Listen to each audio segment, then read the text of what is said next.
created specifically to hold an extremely high level of consciousness within a body. It was a divine experiment, if you want, and not just by extraterrestrials. We are talking also the divine creative forces involved here.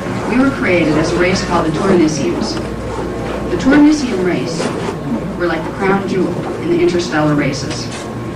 The best of the interstellar races gene coding was taken and combined into a package, a DNA package, called the silicate matrix.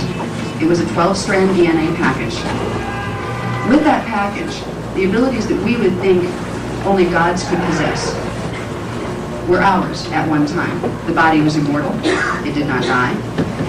We had powers of telekinesis, thought transference, demanifestation if we chose, all those powers that seem completely unbelievable to us here. They were once ours. And this is very special for us to know, because even though the silicate matrix is not activated within our bodies and our gene code right now, it is still a dormant gene configuration.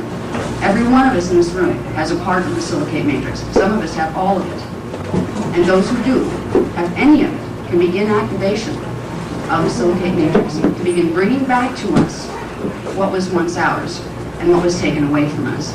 Now, I say taken away from us because in many ways that's precisely what was done. There are many events in Terran history on the planet Terra that involve conflicts with different planetary systems, such as the Sirius star system and sometimes with the Palladian star system. There are beings in Harmonic Universe 2 in those star systems. We can send our probes out to these star systems in Harmonic Universe 1 and we will see nothing. But if we knew how to jump the interdimensional scale and do it in the frequency bands of Harmonic Universe 2, we would really find out how not alone in the universe we are.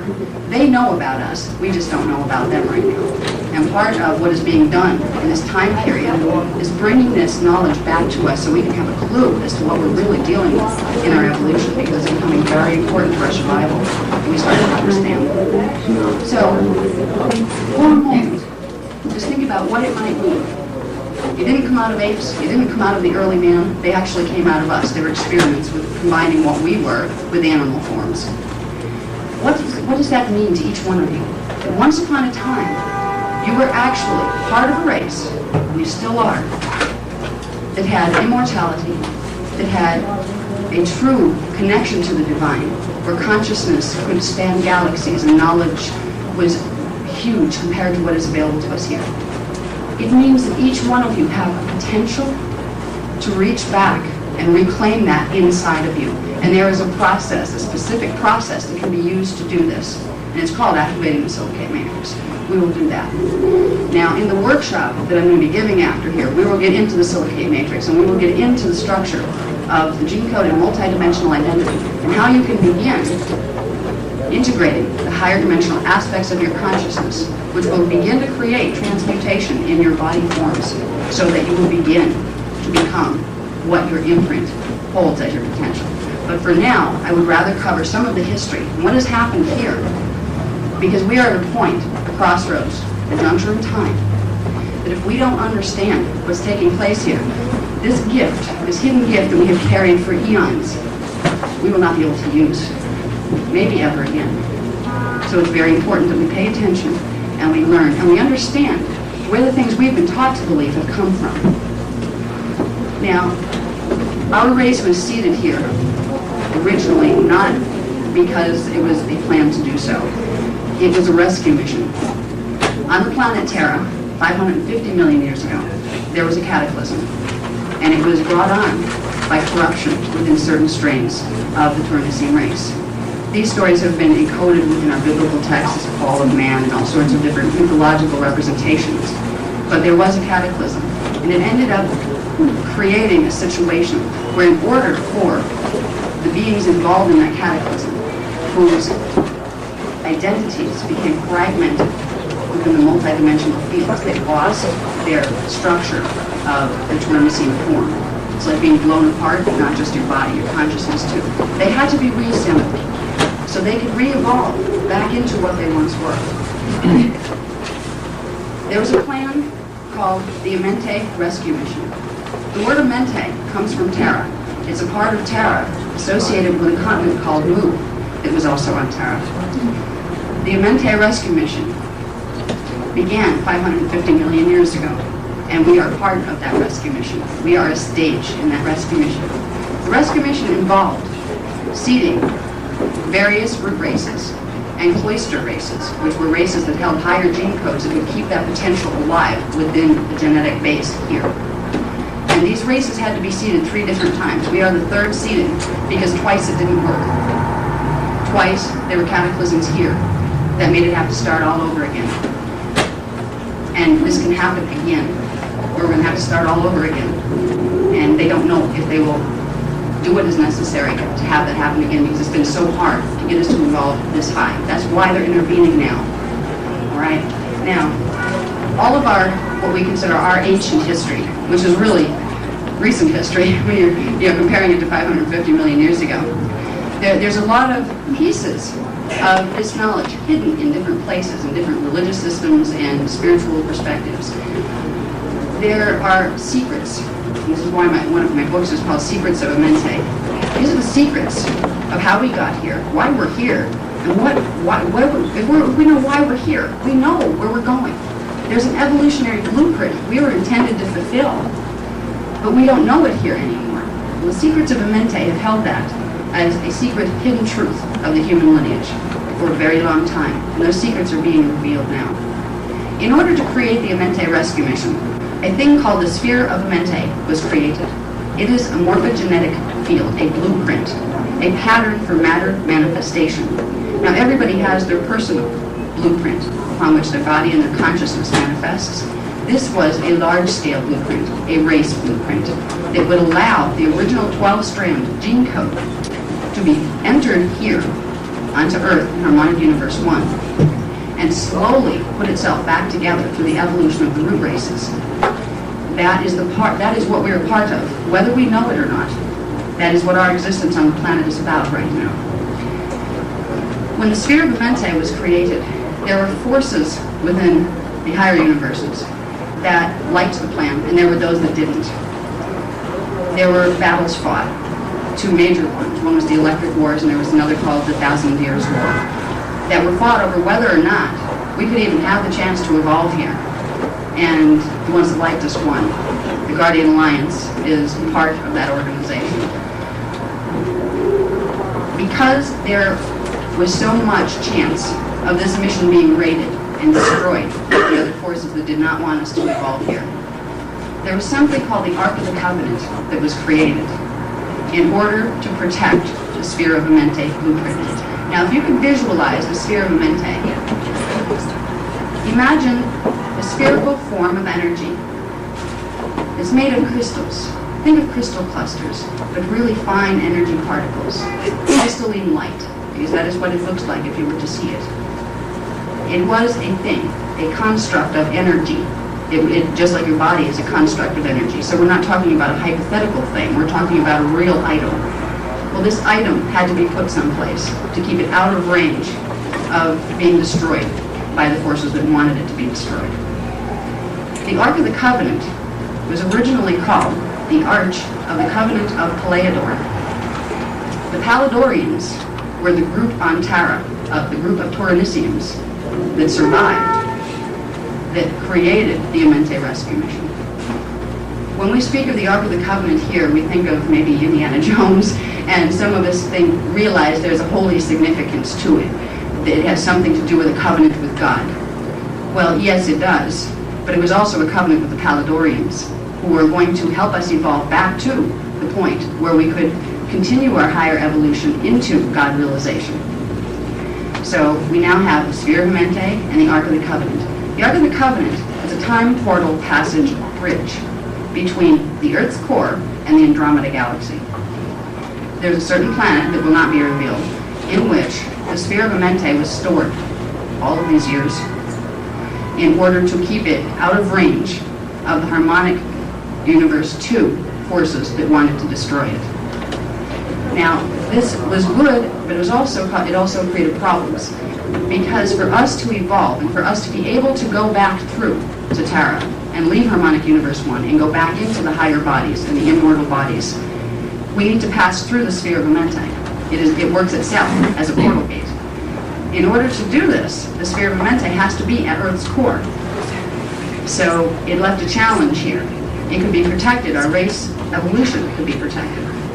But in order to allow us to fully evolve, it had to come back into the Earth's core. And the portals between Earth and Terra had to open so full bodily ascension could occur. And ascension is simple. It's going up. You're simply going up the dimensional scale by raising the particle pulsation rhythm of your body's particles. That's all ascension really is. And it's a holy concept because that's what spiritual evolution is.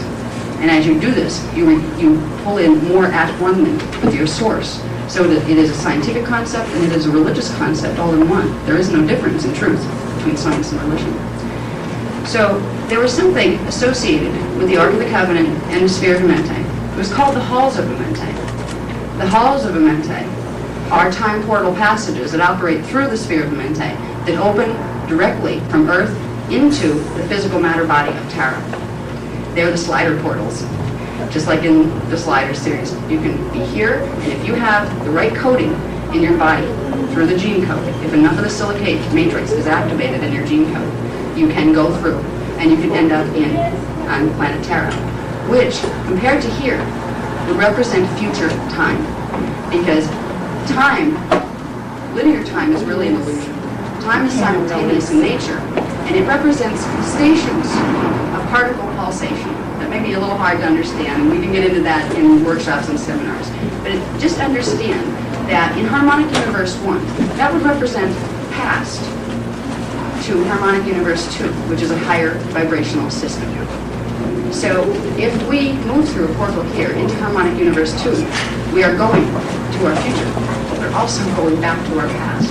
And this is the secret of time that many people here, and the scientists here, have really not figured out much at all, except for a few associated with the Montauk Project, but I won't get into that.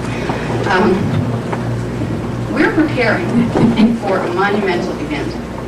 It's been over 200,000 years since the Sphere of Amente has been at Earth's core, and since the Halls of Amente would really be fully opened, where the masses had the opportunity for ascension.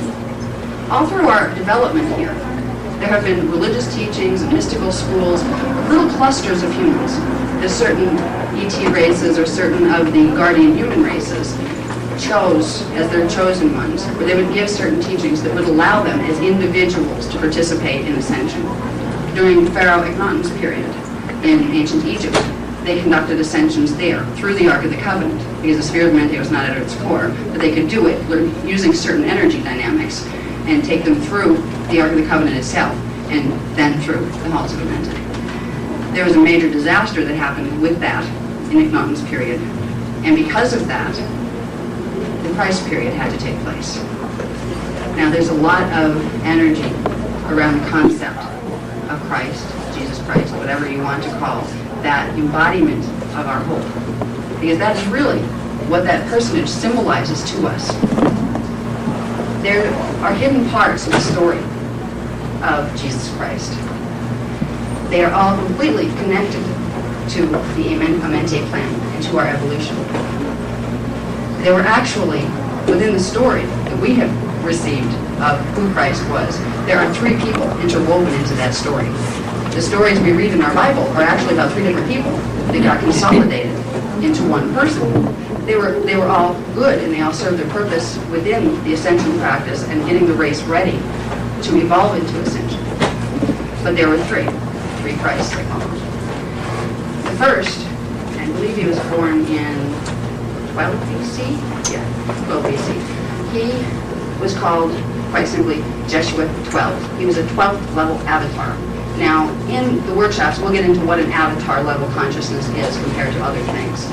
It meant that he carried 12-dimensional frequency bands of consciousness within his body, awake and alive, which meant he had a fully activated silicate matrix. Jesuit 12 came here in incarnation physically because through his consciousness and through his soul essence passing through the Sphere of Amente into fetal integration here, it put back the imprint for the 12-strand DNA into our race morphogenetic field. Because through ET manipulations that had gone down during the early seedings, that was not even a potential for us anymore. We had gone into a digression that had to be corrected. And the Akhenaten period had a lot to do with that also. So Jeshua 12 came in order to re-imprint the 12-strand silicate matrix. He was not just a savior for the Christian people. He gave it back to all of us. There was another person who was sent here by another group of beings from the higher councils. He became known as Jeshua 9. He was the 9th level avatar. He is the one, when you see the pictures and the representations of Jesus Christ, it's his face that most resembles that one. Like Jeshua 9 looked different than Jeshua 12. Jeshua 12 was very notable because he always wore his hair in braids. And I will tell you this, that I know this because I remember, because I had an incarnation in that period. And I was shown these things. And the story that I'm telling you of the Christ is very true. One of the things that's very important to understand, we can realize how the Christ drama has affected us, both pro and con, people who accepted it and people who haven't. This has been a formative thing in our society, in our belief systems. We have structured our whole societal format on biblical things or things that are in the other various religious texts. There are distortions that have been passed down on this story. First, we've been told that it was only one. Secondly, we've been told there were no genetic lines left behind. There were. Both of them left genetic lines. And some of us in this room may be part of those genetic lines. And the big one, the big distortion, that was done on purpose to create a condition of martyrdom within our consciousness. So we would think it was okay to really abuse ourselves and to really look at ourselves as lowly, sinful, yucky creatures. We were told that the avatar was crucified. He wasn't. Neither of them were crucified. But Arahabi was. Arahabi was another man. He was from Jerusalem. And he was approached by the Elohim, who are a group of, some people here consider them angels. They're a group of higher evolution from the third harmonic universe. Arahabi was presented with a proposition. There was a lot of heat coming down on Jeshua 9 as far as his teachings. And he was creating a lot of political upheaval, and they had to get him out before he was, before they killed him and went after his genetic lines. He was exiled to the regions of what we know as France. But Arahabi took the fall for him. Now, he was granted ascension immediately, after the fact. But the whole story of man on the cross, it was not one of the Jeshuas. It was Arahabi. And it was meant, and it was used in a way after this. Yes, it got across the concept that you can be risen from the dead, and you can ascend. Because he did. Shroud of Turin belonged to him. But it was also used through remote extraterrestrial distortions by the guys that don't want us to evolve, to make us think that we're supposed to be like that. We're supposed to be martyrs. We're supposed to do like Jesus Christ did and let the universe walk all over us and really die and sacrifice and be miserable because God expects this. God does not expect this at all.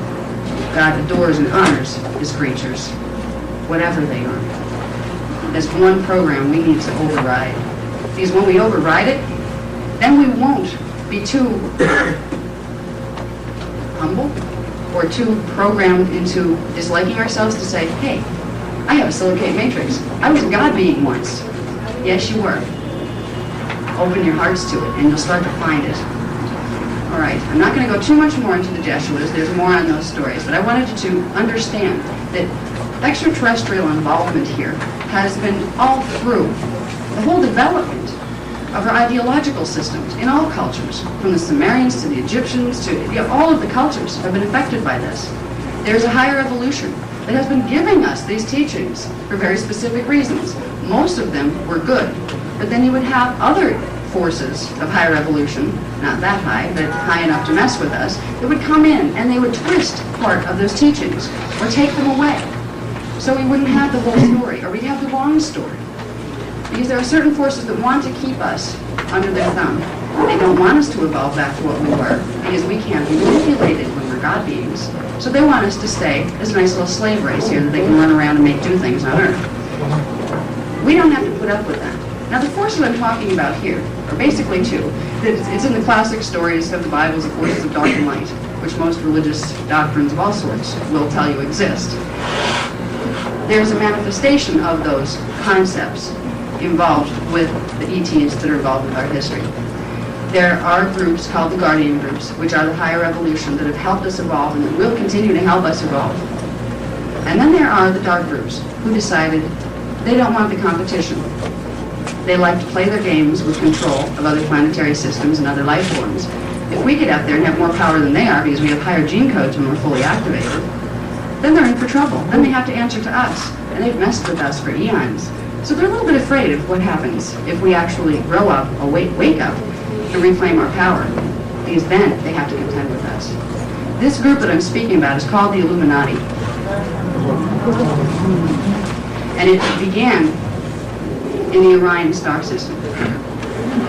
The Illuminati is not just a group of Earth-based beings, but I will tell you, the Illuminati have been here since the beginning of the first seeding of this race, and they have tried to take the evolution of this race in their own direction over and over and over. If I went into explaining to you the manifestations of Illuminati systems that you walk around in right now, it would probably scare you a lot. And it would get me killed before I left the building. So I'm not going to go there, but I want you to be aware that in the books, we talk about the interior government, the secret government. There is a secret government. It's not just in the United States. It's an Illuminati-controlled force. It's a world management team that has played with governments for eons, manipulating and impulsing certain things to create societal structures the way they want them. The reason it's important to know about them right now is because there are things happening because of the time cycles we're in that allow the ascension portals to open. It's rallying all the forces. The guardian groups are coming here, but so are the Illuminati forces, not just the Earth ones, but the ones from the higher councils. They don't want to lose control of this place. They don't want the ascension cycles to happen. We are having an ascension cycle between the year 2000 and 2017. In 2012, the halls of Amente will open to those who can pass through them. And there are techniques that are going to be taught to prepare yourself for whatever level you are capable of achieving with that, either with the body or after you transition over in death. You can get out of Harmonic Universe 1 for the first time in several 100,000 years without having to go through many, many incarnations. They're trying to stop this process, and they're not going to win. They can't do it, but they can mess with us in the meantime. And that's what's been going on a lot. The real messing started in the early 50s with what a lot of people are familiar with, the concept of MJ12, the Majestic 12 group. We were visited by the Zeta Reticuli and a couple other groups, extraterrestrial groups from Harmonic 2, during the early 50s, because when the bomb was developed, we were becoming dangerous.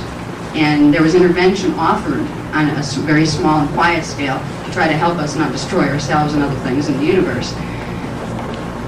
The governments involved in MJ12, which is the United States government, and a couple of others, refused to participate with the guardian groups who offered their help. Instead, they formed treaties with the Zeta. The Zeta had one interest in mind primarily, and that was, we need a planet to live on, because they exploded their own a very long time ago. Now, Zetas come from a lot of different places. There are Zetas in the Orion system, there are Zetas in the Palladian system, they're all over the place. The ones that came here were actually affiliated with a time period in Tara that's between our time period and the 6,520 period that the guardian groups are coming from. There was a period when takeover was orchestrated, and it worked there. So they're coming from our future time, trying to get control here because they're going to lose control of their future time because of the ascension cycle and because of the opening of the halls of Mente, and they wanted to stop this. And it's funny, the Illuminati here, the interior government people and all that, they have not a clue why the Zeta were really here. Oh, the poor races are dying, they have to make hybrids so they can survive. This was a whole line of nonsense. Part of it was true. They do need hybrids, yes. And they can't survive in an Earth environment. The carbons are too strong here. So of course they're going to take over, of course they need new bodies. And they have been doing hybridization programs. Our governments have allowed this to happen. They have knowingly signed treaties that said, Yes, you can pick up whatever ones you want, as long as you put them back, and try not to hurt them, but they can't remember. They have the technologies. They use Keylontic science technologies to erase whatever memory they want. And that's where you're getting the alien abduction phenomena. People are starting to get pieces of those memories coming back. This is something that is going on. And whether we choose to believe in it or not is up to us. But it is very, very real. And it's not the biggest challenge that's facing us right now. We're being faced with a celebration and also a major challenge. The ET problem is the small issue. The real issue is the fact that the halls of Amente are opening. We are going into something called an ascension cycle. An ascension cycle is a biophysical phenomenon for the planetary particles. It's a physics issue. What happens in an acceleration cycle is the rhythm that particles, the molecules, pulsate after normal rhythm within a three-dimensional system within harmonic universe 1 begins to increase, and they begin to pulsate faster. What this creates for us is a literal biophysical time acceleration. It accelerates the movement of time because time is very tied into particle pulsation rhythm, which I won't get into here because it's a long story. But normally, the gene codes of things on a planet have a natural adaptability to time acceleration. Once the planetary particles start to increase, so will certain things trigger in the DNA of the other life forms, so they can keep up. We would normally work that way, but there have been mutations done. There have been mutations done that have blocked the ability of the silicate matrix to progressively activate like it normally would. It would allow us to normally increase with the planetary pulsation rhythm. What it will create, if we don't do something about it, is an acceleration of time, an acceleration of aging, an acceleration of deterioration of the body matter. We can change this. They are giving us Keylontic morphogenetic science, because that is how you bring the silicate matrix back into activation and how you reverse mutate what has been put in and taken out of the gene code by ET manipulations all along the line. That is why, with all of the information that I have been given, what I have focused on in the workshop to come is the basic layout of Keylontic science, so you have an understanding of what it is and where you can start to begin using it to make these changes. And it's funny, because time acceleration will affect everybody differently. Everybody here has a different genetic configuration at this point. We have portions of the silicate matrix, some have all of it, some have not all of it, some have it all but not activated. It will affect each one of us in a different way, but it has the potential to affect some people in a very bad way. Because what's going to happen is, in the time acceleration, it's created specifically because there is something called a stellar bridge that runs down through some of the higher, well, I call them higher because they're of higher dimensional frequency, some of the galaxies that we've identified. It's a bridge of energy that spirals down, only at certain times, and the spirals alone. It spirals down to our system, through the sun, through the earth. Now, I got 5 minutes, I have to do this real fast. Okay, anyway. The stellar bridge is a bridge, an electromagnetic frequency bridge that brings new scalar waves, new sound light spectra, and new electromagnetic waves into the Earth's electromagnetic fields. This is what causes the time acceleration. This begins in the year 2000 with the opening of the 4th vortex. There are 7 vortexes here that will open to receive these frequencies. They're known as the 7 seals in the Bible. 3 of them are already opened, and so far so good. We haven't had any major planetary cataclysms. We are approaching the opening of the 7 seals. We are approaching time acceleration. And we have, between now and 2017, to learn what that means and to prepare ourselves for it and to not freak out about it. And meanwhile, we have to deal with the Illuminati who are trying to keep us as stupid as possible.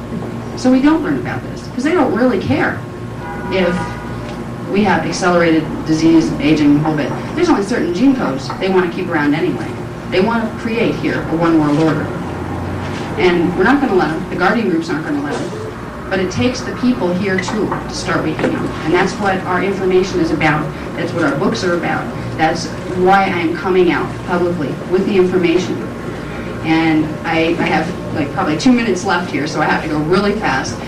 I have a workshop in the Chelsea room at 12 o'clock, just following this, and it is on Keylontic morphogenetic science. You'll learn the structure of identity and where that plugs into your DNA, and basically the processes we need to become familiar with to prepare for these things that I've spoken about. We also have a seminar, a 3-day seminar, coming up on the 21st, 22nd, and 23rd of May at the Source of Life Center, and that's the address of that. Flyers in the back. Okay.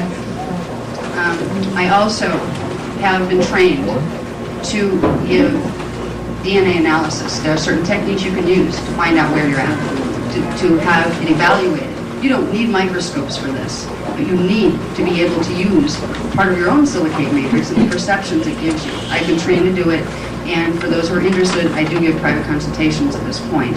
Run out of time and they kick me out of the room, and they're very tight on deadlines here. So I already said. All right, this workshop is a small part of the information that we have to offer. This material is not covered in the books yet. It is an introduction to Keylontic morphogenetic science. Morphogenetic refers to the blueprint of matter, the blueprint that form your body and your consciousness while you're manifested in a dimensional system. Within Keylontic science, you will also learn how you fit into the universe, where your morphogenetic structure plugs into the cosmic morphogenetic structure. Through that, I hope to get across to you, first of all, where science and spirituality actually come together. Because the DNA and spiritual evolution are totally intertwined with each other. And to explain the models that are presented through Keylontic science, I hope to be able to convey that to you, so you begin to have a new understanding of what it means to evolve, biologically and spiritually. They're intertwined. And the process is called dimensional ascension. That is the process of evolution, whether you choose to believe it or not.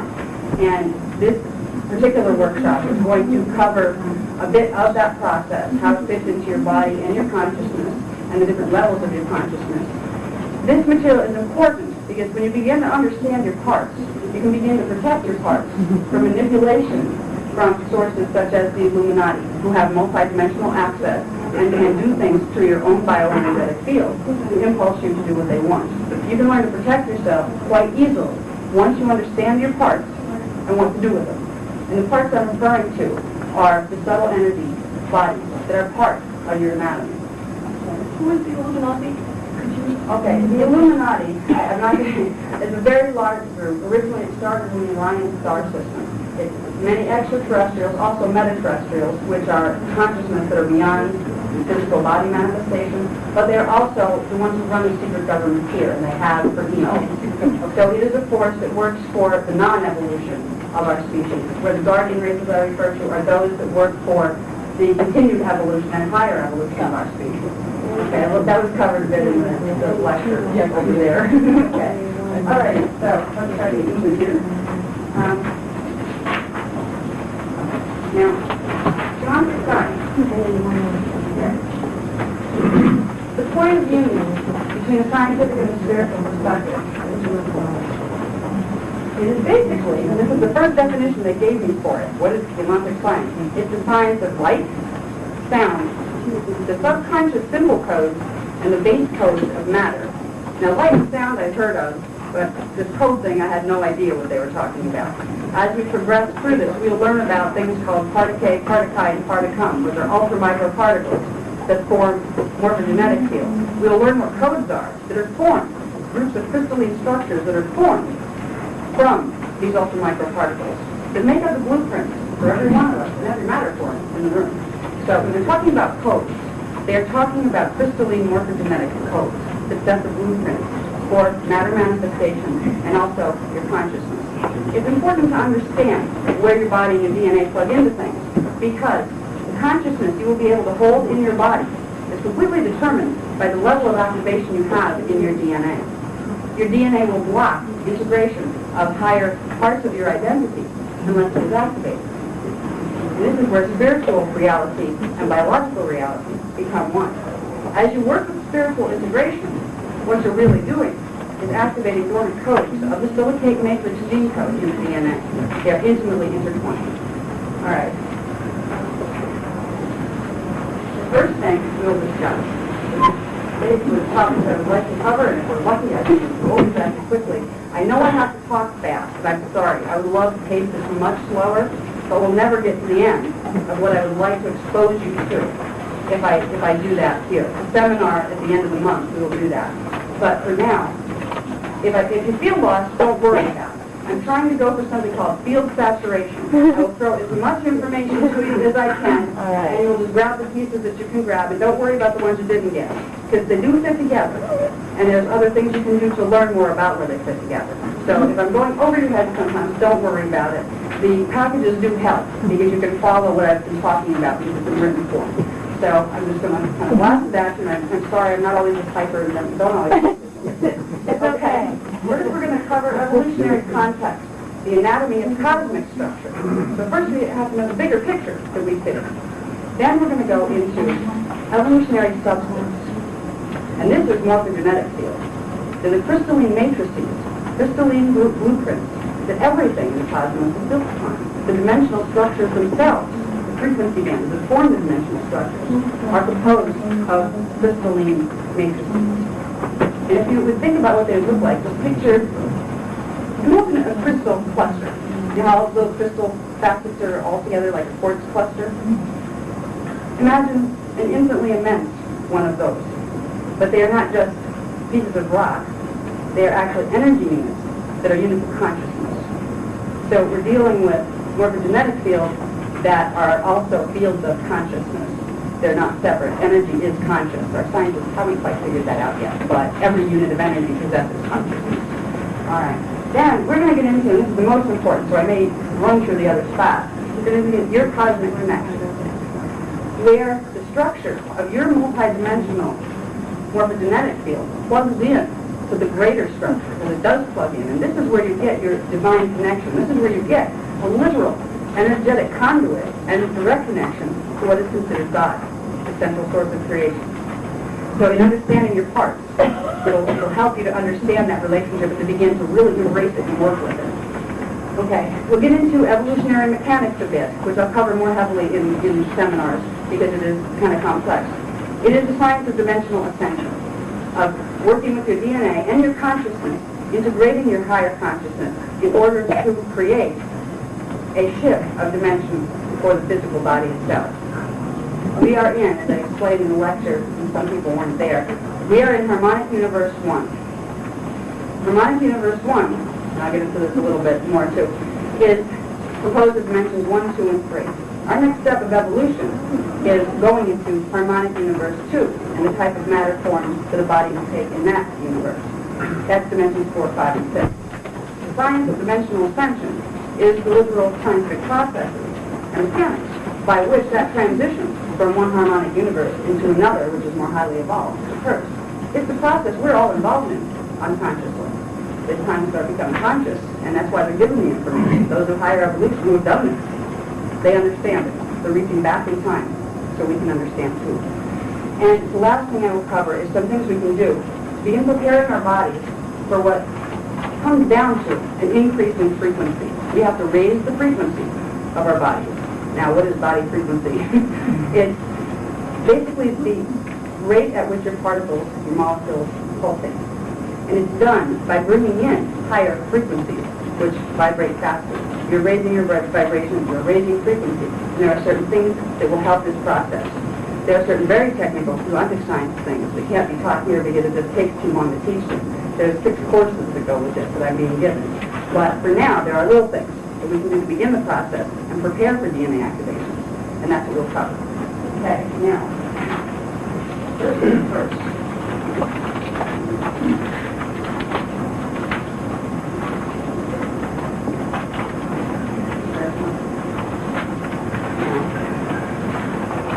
Skip over some of the mylars here, so if you're following along, I skipped over that one.